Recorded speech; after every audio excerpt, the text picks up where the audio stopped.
What my boy say? He said my Sling TV package didn't have Fox, so can't watch.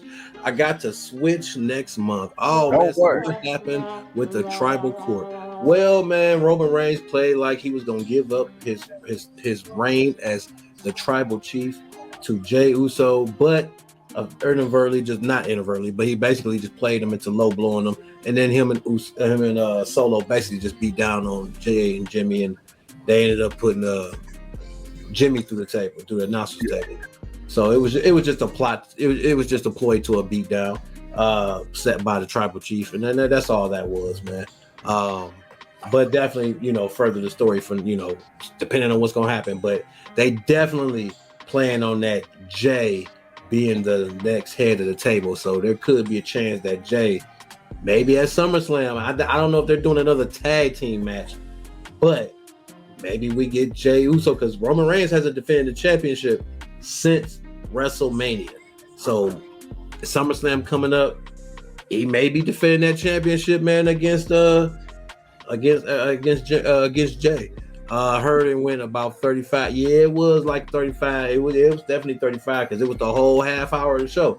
Because they came out, and then when Roman got ready, came out, they went to commercial, because his intro is already 10 minutes. So they went ahead and did their commercial thing, and by the time they got back, they had started the court, and then that was like the whole segment of everything that happened. But other than that, it was really a lot of talking and just a lot of extra to beat down on the outside, but nothing too crazy.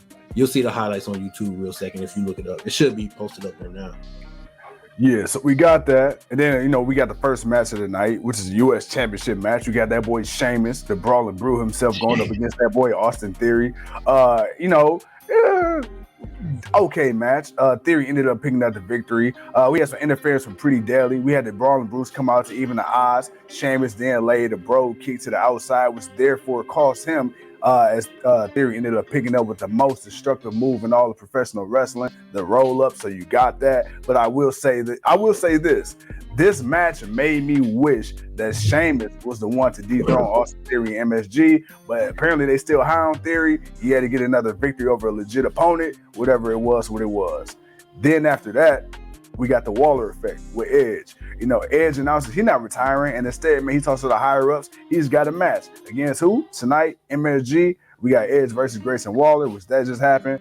We had a match with Karrion Kross and AJ Styles. Styles picked up the victory.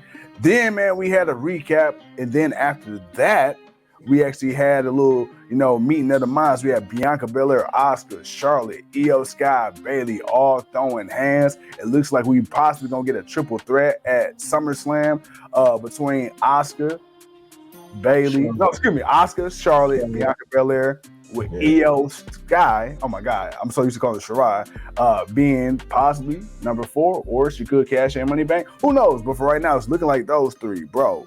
What are your thoughts? I know you said this before, Eric. You looking forward to it. If this is official, like a referee whistle, man. Hey, where do we see this thing going? I see no reason. Well, honestly, it could go in any direction, and this is kind of the thing about it, because Asuka finally beat Bianca, and she's been a champion for maybe about a month, maybe 2 months. Oh, are you looking at the screen right now? Next week. Yeah. I mean, you got to get that title shot, but I don't see it being a straight up, like, if Asuka wins, cool, but that gives her, like, okay, she beat Bianca, she beat Flair, if she beat Bianca again, or which I think would be interference. I think Charlotte or Io or somebody will come out and maybe interfere or try to distract, but I feel like it's still going to lead to a triple threat match. Mm-hmm. Even if it's a fatal 4-way or a fatal 5-way, that's a slim possibility. But what I'm thinking, triple threat match: Charlotte Flair, Bianca Belair, and Asuka for the Raw. I gotta get used to calling it its own title now, for the Women's Undisputed Championship. So, I could see that happening for SummerSlam. Wrestling has more than one royal family. Oh.